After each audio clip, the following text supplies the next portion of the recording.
उत्तर प्रदेश की राजधानी लखनऊ की SC/ST कोर्ट में गैंगस्टर संजीव जीवा की मौत के 4 दिन बीत जाने के बाद भी पुलिस को अब तक इस हत्याकांड के बेसिक सवालों का जवाब भी नहीं मिल पाया है। लखनऊ की कोर्ट में जिस गैंगस्टर की दिन दहाड़े हत्या कर दी गई, जिस गैंगस्टर को जज के सामने गोली मारी गई, उसके हत्यारोपी के गिरफ्तार होने के बावजूद पुलिस अब तक इस बात का पता नहीं लगा पाई है कि हत्या कैसे हुई। सवाल हत्या के प्रोसेस को लेकर भी है और हत्या के पीछे की कहानी को लेकर भी। जिस रिवॉल्वर को पुलिस ने हत्यारोपी के पास से बरामद किया है उसमें 6 गोलियां भरी जा सकती हैं, लेकिन संजीव जीवा के शरीर पर 11 चोट के निशान मिले। ऐसे में सवाल इस बात का है कि फायरिंग कैसे की गई, किसने की और किस हथियार से की गई। संजीव जीवा के मर्डर केस में कई सवाल ऐसे हैं जिनका अब तक कोई जवाब नहीं मिला है, जबकि ये सवाल घटना की मोडस ऑपरेंडी से जुड़े हैं और इस पर शुरुआती पूछताछ भी करा ली गई है। पहला सवाल इस बात का है कि संजीव जीवा की हत्या क्यों कराई गई।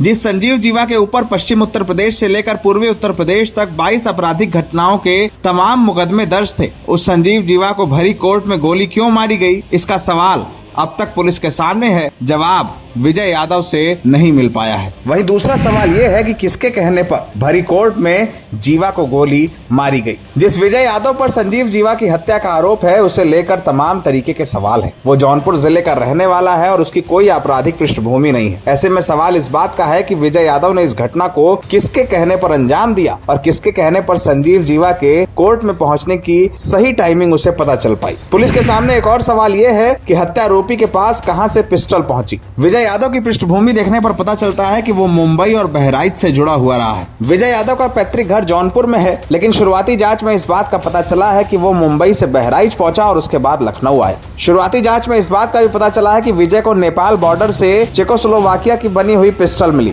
लेकिन ये पिस्टल किसने उसे मुहैया कराई, इस बात को लेकर पुलिस के सामने अभी कई गंभीर सवाल मौजूद हैं। चौथा सवाल इस बात का है कि क्या हत्यारोपी को किसी बड़े गैंग का संरक्षण था। ये सवाल इसलिए भी है क्योंकि उत्तर प्रदेश में हाल के दिनों में हुई तमाम गैंगवार वाली घटनाओं में लॉरेंस बिश्नोई और पश्चिमी उत्तर प्रदेश के गोल्डी बराड़ गैंग का कनेक्शन भी सामने आ रहा था। जिस संजीव जीवा पर तमाम हत्याओं के आरोप थे, उसकी हत्या आखिर किस गैंग के संरक्षण पर हुई। पुलिस के सामने इस थ्योरी को सॉल्व करने का एक बड़ा चैलेंज है। एक और सवाल सबसे अहम है और ये सवाल अतीक अहमद कांड से भी जुड़ता है। सवाल इस बात का है कि क्या हत्या करने से पहले संजीव जीवा की अदालत में आने की रेकी की गई थी। सवाल इस बात को लेकर भी है कि संजीव जीवा को कोर्ट में पेशी के दौरान बुलेट प्रूफ जैकेट क्यों नहीं पहनाया गया। संजीव जीवा के परिवार ने यह भी पूछा है कि आखिर उसे कोर्ट में पेश किया गया तो सुरक्षा के इंतजाम कम क्यों थे। सवाल इस बात पर भी कि संजीव जीवा के कोर्ट आने की जानकारी हत्यारोपी को कैसे मिली और क्यों वो वकील के भेष में अदालत में पहुंचा।